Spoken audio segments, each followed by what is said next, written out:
Naitwa Simon Wilna Sinzirai, ni mkazi wa Usangi, Kiriche. Mimi ninapokumbuka hayati Cleopa David Msuya, alikuwa mbunge wetu, tena akawa ni waziri mkuu, kama makamu wa rais, na mfahamu alikuwa ni mtu muungwana sana. Huku kwetu nyumbani Usangi alikuwa anatusisitiza sisi kufanya kazi. Mambo ya kizembe alikuwa hapendi, na tunamkumbuka kwa juhudi zake kubwa alizofanya. Tumepatiwa umeme huku, tumepatiwa barabara za lami, tumepatiwa shule za kata sekondari, tumepatiwa zahanati, dispensary kila kijiji.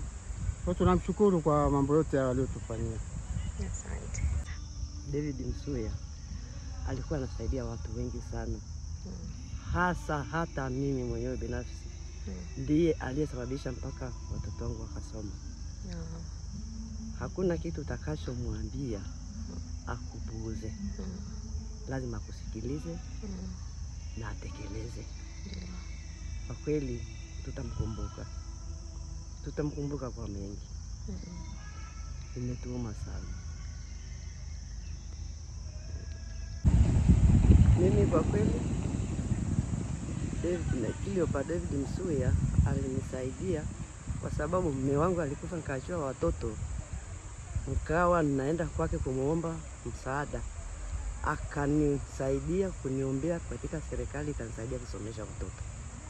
Kwa hiyo nitamkumbuka kwa mengi.